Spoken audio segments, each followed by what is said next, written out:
Yes, sir. Back with the Game of Thrones music, my favorite intro music out right now. I just have to say. And we are back with another episode of Fantasy Fire and Ice NBA season edition. This is the first real NBA slate of the 2023-2024 season. And I have a full allotment of staff here. We got Steezy A. Smith. Steezy, what's going on? Man, what's going on, brother? Long time no see. Long time no see. And we got Dr. A in the house. Dr. Alexander. Doc, what's going on? Hey, how you doing, man? Nothing much. We got a big night in front of us. Oh yeah. It's 13, 14 games on the card tonight. And if it's anything indicative of that Suns Warriors game, we're gonna have a great time. And if it's anything indicative of the Lakers and Nuggets game, probably not gonna be that much fun. And so very much here we have, first of all, just recap from last night. The Suns go on the road to Chase Center, get a win against the Warriors. The Nuggets defend home court against the Lakers. The Nuggets game, a little bit more space in between there, but that Suns and Warriors game was back and forth where the Suns were leading at halftime and the Warriors came, had that typical Warriors third quarter, put up 40 points, had the lead, and then completely no-showed the fourth quarter there. And so, Doc, I'm gonna go to you. Any takeaways from the game last night, or anything you want to think about going forward in this season?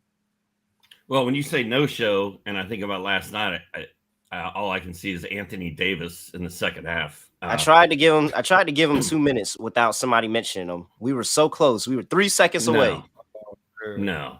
I said something on Twitter last night, like thank goodness I did not draft Anthony Davis on any of my fantasy teams. And somebody who obviously did have him was like, do you overreact this much about everything? And I'm like, it could be an overreaction if it was somebody else, but this is Anthony Davis, who doesn't play enough games for any of us.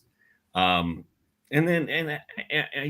so many people had financial investments in him last night, whether it be fantasy, whether it be DFS, whether it be straight up gambling. And the dude that supposedly one of the best players in the entire league literally disappears for the entire second half. So it's hugely disappointing to me. And it tells me a lot about Anthony Davis. As far as that Suns game goes, I really thought Grayson Allen might do something, or Jordan Goodwin, because Bradley Beal was out, but it was all Devin Booker. It was all KD. So that was a fun game to watch, the back and forth. I didn't particularly miss Draymond Green.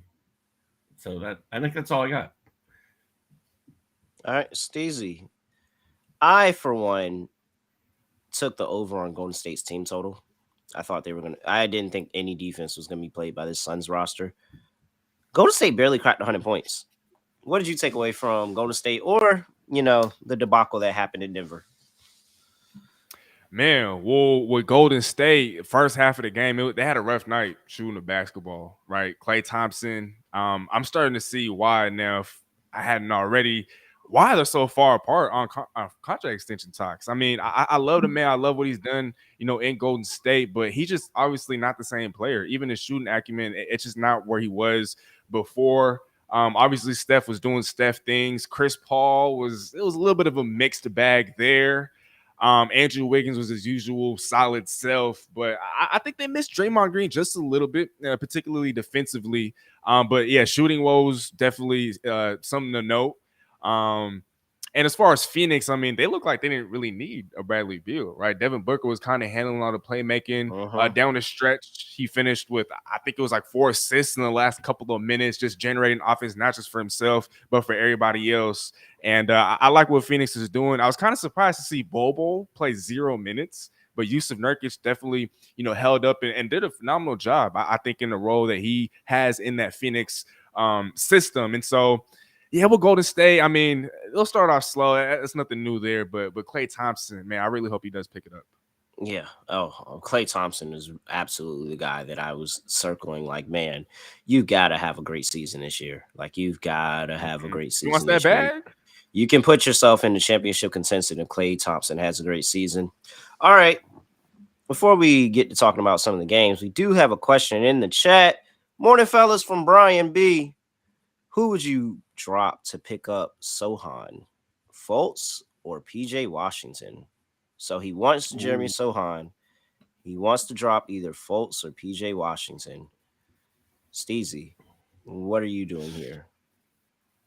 Man, this is tough. Obviously, we don't know what format this question is, I guess, being asked in. Yeah. But I would have to say I'm dropping PJ Washington. I think with the Fultz, I mean, he kind of contributes everywhere on a box score. He's not what he was supposed to be, coming out of college, but he does everything else. Defensively, he gets rebounds, he gets steals. His field goal percentage has gone up. He's a little bit more efficient. Oh, okay, there he is. 10-team, 10-team, head-to-head. Head-to-head.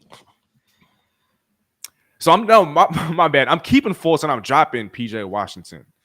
That's what I'm gonna do. All right. Doc, you doing the same thing, keeping Fultz, dropping Washington? I'm probably sticking with the guys I drafted. I mean, I love picking up Sohan right now. I also like picking up Taylor Horton Tucker where I can. But I can't drop somebody that I drafted that I think is going to have a good year to pick up a guy who I like and might have a good year. I think it's one of those things where you'll just be kicking yourself. That's one of the problems with 10-team leagues is there's always really good players sitting out there on the waiver wire, especially early in the year.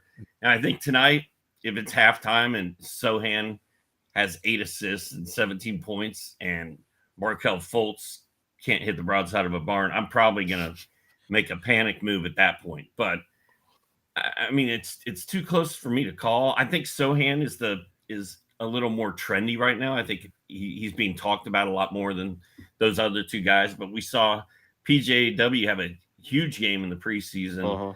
He should have a huge role with the whole Miles Bridges thing that's happening in Charlotte. So I think PJW is somebody you kind of want to keep around, especially for those big man numbers. And then Markelle Fultz has fixed his broken shot over the years and is really trying to turn the corner and become a really good fantasy point guard. So to me, it's a tough call. I get it because Sohan is so trendy right now, but I'd probably just stick with what I got and find somebody else to cut. Brian said he also has Scoot, Hallie, D-Fox, Hero as my point guards. Yeah, he's pretty stacked at guard. Yeah, I'm all for picking up Sohan. I just don't. I would hate to cut one of those two guys and regret it later. I think I feel pretty okay about cutting Markelle Fultz. I think if Markelle Fultz pans out and I cut him, I wouldn't be devastated at myself. But if I miss out on Sohan and he actually really pans out and he fills up a stat sheet all season, I'll really be kicking myself. So I think I'd take the chance on Sohan. I probably would have drafted him, honestly.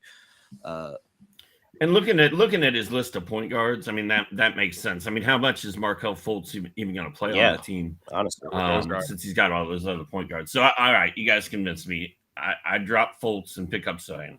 It was a tough one though. Good question, Brian. Appreciate you. All right, big news of the day: Luka Doncic is questionable with an ankle injury. He has not been practicing, but I think the optimism in Dallas is that he's not missing the first game of the season. This game is ultra important because it has not only just a really big fan aspect of we're in San Antonio. This is the #1 overall pick's first game. He was touted to be one of the best, prospects since LeBron and maybe the best prospect ever to come into the NBA. And he had a really good preseason. So what is the outlook for you all? And I'll start with you, Doc. In this game, I'm going to go ahead and say let's expect to see a Luka play at whatever percentage he's at, but I really doubt that Luka misses the first game of the season. Well, he went through shoot around this morning. He practiced fully on Monday. Didn't report any soreness on Tuesday. This is all from my boys over at RotoWire.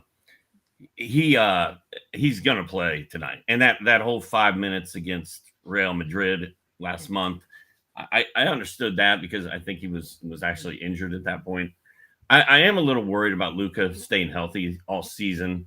He's already got a calf problem, which is what's slowing him down right now. I really hope we don't see him aggravate that tonight. But the biggest problem I have with Luka from fantasy wise is who is he going to pass the ball to? It's him and Kyrie. Their big three there in Dallas are those two and Grant Williams. I mean, Grant Williams was a backup role player for the most part for the Celtics, and he's their third best player. And people think this team's going to win 43 games or whatever. I don't understand.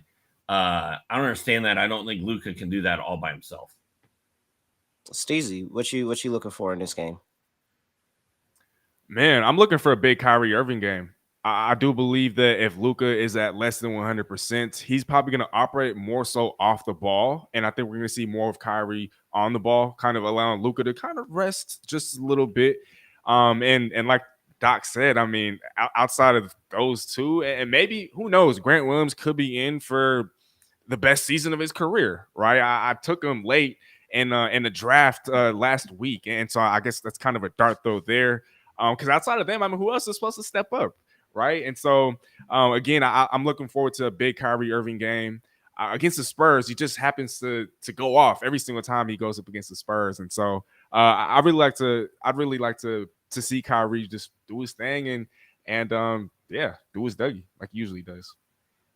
Like Kyrie, one of the best players to watch in the NBA. I don't care what anybody says. It's so fun to just watch him play. And, Shump said it. Kyrie can go to the rim. And at that point, once he gets to the rim, and that's what I think the issue is. So I'm with Kyrie. I'm taking Kyrie's over on points, and I would play him in DFS today because I think Kyrie can have a 30-point game. And I think Wembanyama is going to get the rough experience to Kyrie Irving where you feel like you did everything right, but then Kyrie gets to the rim and he gives you one of these. He might give you one of these. He might give you one of these. He gonna give you a whole bunch of different weight and a whole bunch of different ways. He gonna find a whole complete bag. So that's why I like the Mavs tonight. I think that I would lay the floor with them on the road, even in Wembanyama's first game. Still a little bit questionable on that Spurs lineup, but it looks like it'll produce for fantasy at the very least. But yeah, I think that this is going to funnel through Luka and Kyrie. I think that Luka's probably, like Steezy said, be the ball dominant person. And we probably see a lot of, not Luka, Kyrie ball dominant person, but we see a lot of Luka in the post. And I think that's a place where you can play him. He has a really nice post bag. He'll be able to give you a couple of step back jumpers, be able to make the shot and not have to do too much on that leg instead of having to drive down into the lane, get really physical, try to take it. Like, no, Kyrie can do all of that. We'll use Luka maybe as a spot up here or there if they actually decide to play off of him, but more we're just going to test you in the post and let Luka go to work. So I think Luka is still a pretty good start in DFS today. The optimizer loves Luka today, even with the injury. Luka has popped up all over the optimizer today. So make sure you get that Fantasy Sports Optimizer with the QR code there at the bottom of the screen. You can get a 7-day free trial. Try it out. NBA season is going, and Luka is one of the top values. Wembanyama also popped up in the optimizer for this day in this slate of games. Are you starting Wembanyama in his first game, Doc? Dude, I think Wembanyama is going to destroy the Dallas Mavericks tonight. I think he's going to come out and put on a national television, just spectacular. I mean, he's going against Grant Williams. He's going against Derek Lively. He's going against guys like Josh Green. I mean, who is going to stop Victor Wembanyama tonight on that team? Luka don't play a lot of defense. He tries, but he just can't physically. Kyrie don't play defense. Josh Green doesn't play defense. Grant Williams plays defense, but he's not tall enough or fast enough. And we haven't really seen Derek Lively play NBA basketball much. So I just don't know who's going to slow Wembanyama down tonight. I'm expecting him to. You think people are talking about Wembanyama a lot right now? Wait till tomorrow. I'm questionable on Lively's defense on Wembanyama, not because the size, because they're both rather comparable in size. You know, Wembanyama's tall as I don't know what, but Lively is more of that big that he's better against the littler guards. He's better against those people that dare try to drive into the post and try to go score that way.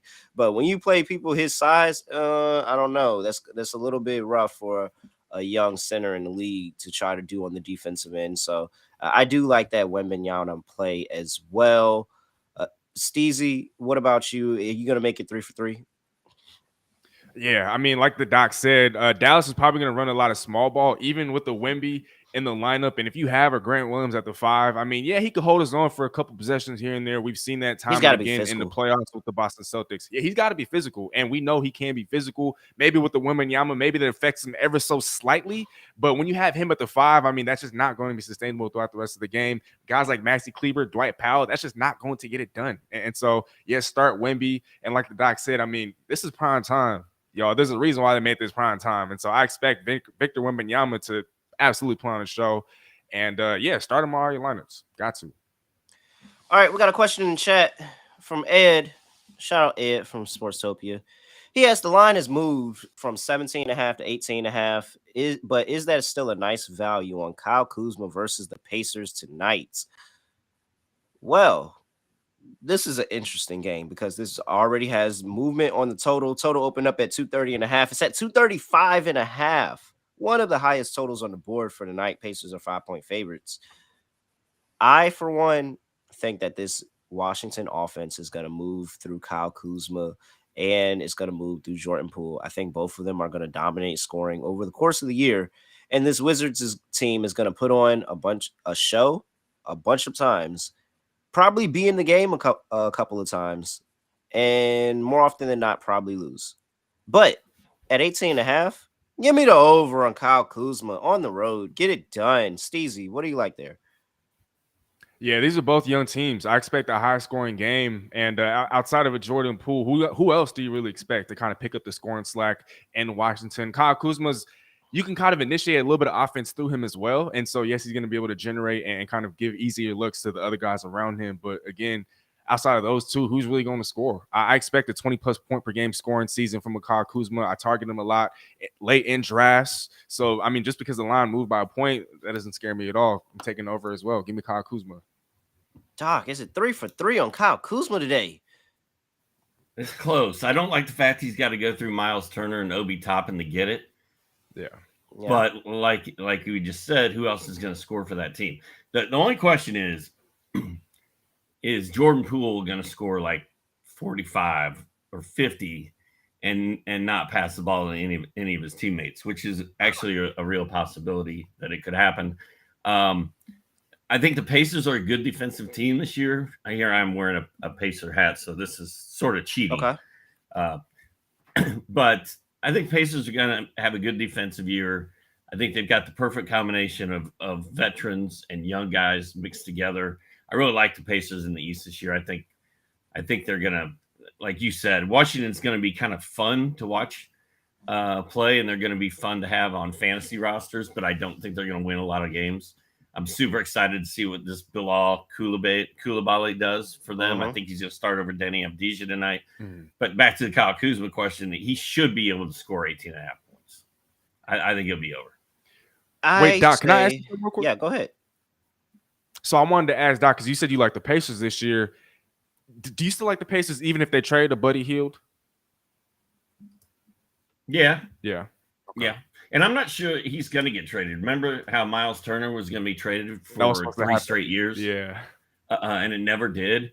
And I think Buddy may look at what Benedict Matherin's doing out there and be like, okay, this works. And I think having a guy like Bruce Brown there to help that locker room and help keep everybody on the same page. I mean, I'm not writing off Buddy Hield's career with the Pacers just yet. He's automatic threes off the bench, like the microwave. So hopefully Buddy is on board and everything is okay there, but I don't really know because I'm not inside that locker room. But I like everything about the Pacers. I love Tyrese Halliburton, full breakout coming.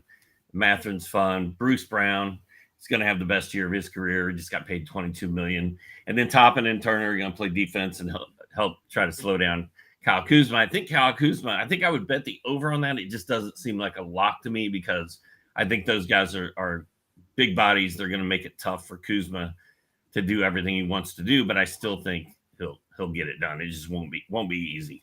Yeah.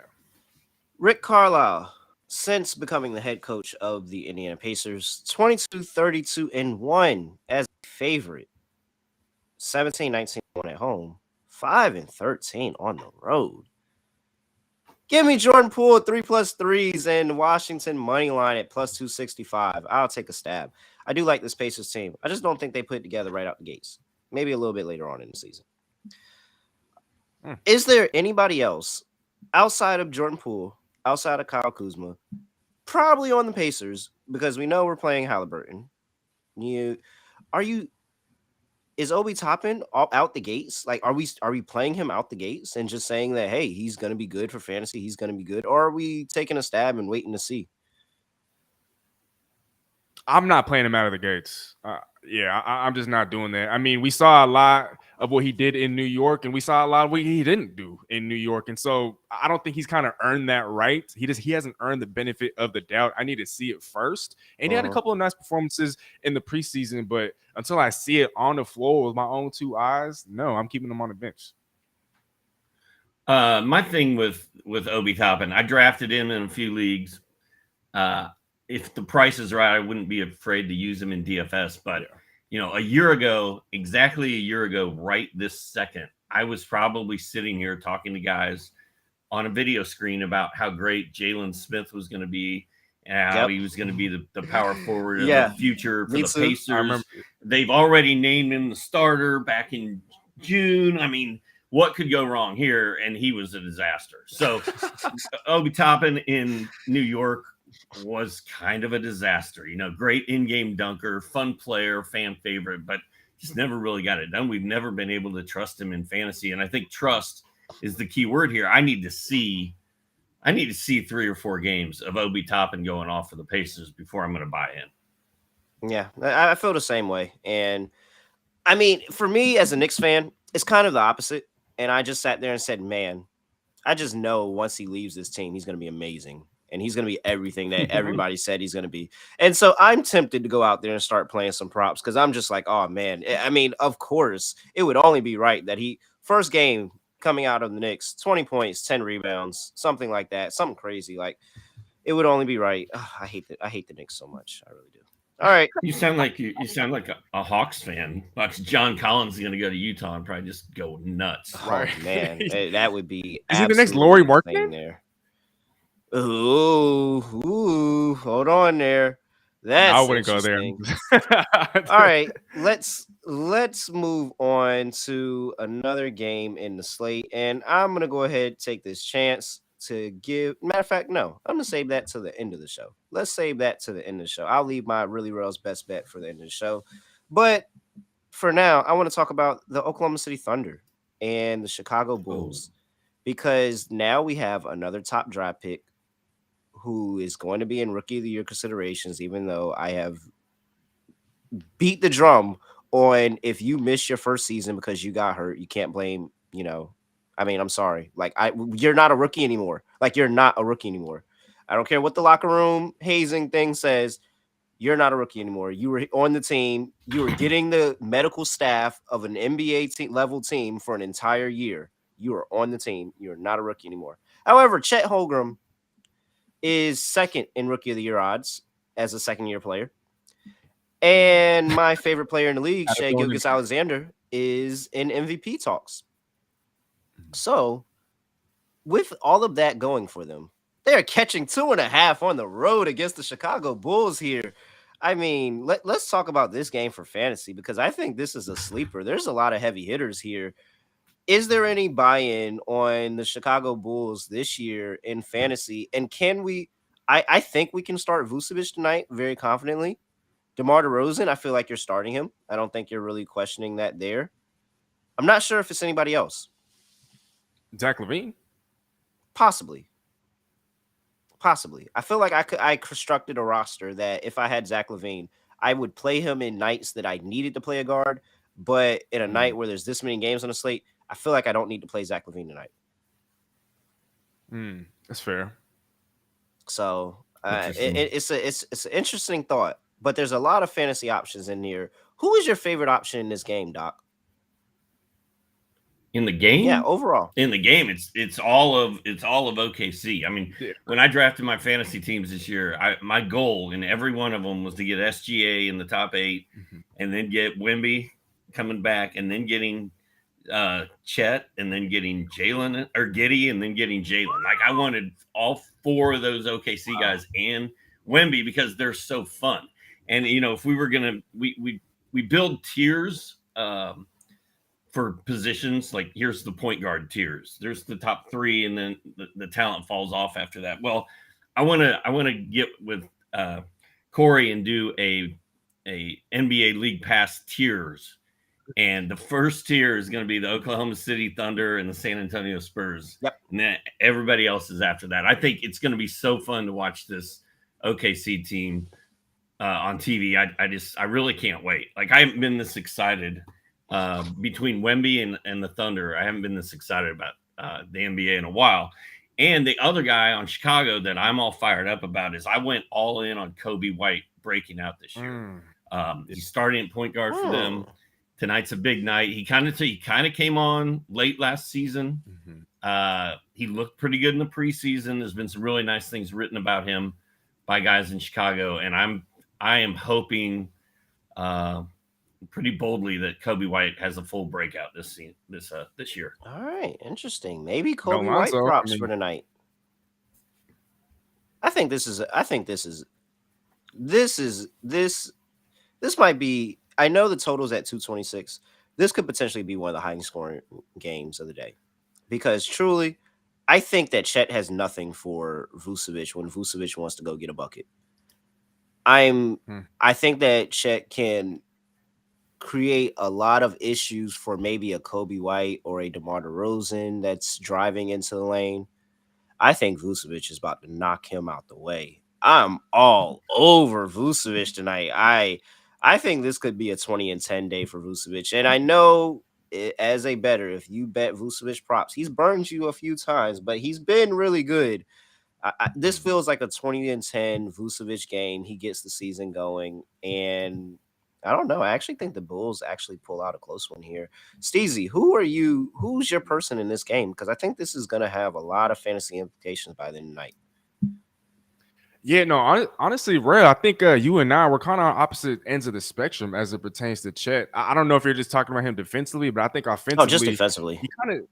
Oh, just defensively. Okay. Well, I'm really looking at Chet. Nikola Vucevic has never really been known for his defense, but when I look at Chet, I don't know. I kind of got this vibe during the preseason that him and Wemby, they're not really the best of friends. They're not really buddy. And because Wemby, obviously they're both playing on the same night, but Wemby has the primetime slot. I think Chet, he's just going to be playing with a chip on his shoulder all year long. And what better way than to kick off the season, than to start off the season, than to tip off the season with the big performance, just to kind of show and prove to the naysayers, prove to the rest of the people that, this Wemby isn't a lock for Rookie of the Year. I know you mentioned it, Rel. He's second in Rookie of the Year odds, but I think he's looking to make a statement that he should be the 1B to Victor Wembanyama's 1A. And so I think he's going to come out just guns a-blazing, and he's going to remind the world why. And Real, look, I believe he is a rookie. I understand what you're saying, but that would mean taking away the Rookie of the Year award from a couple of players, and one that comes to mind is a Blake Griffin. And so I understand what you're saying, but he definitely is still a rookie in my eyes, and he's not going to play like one.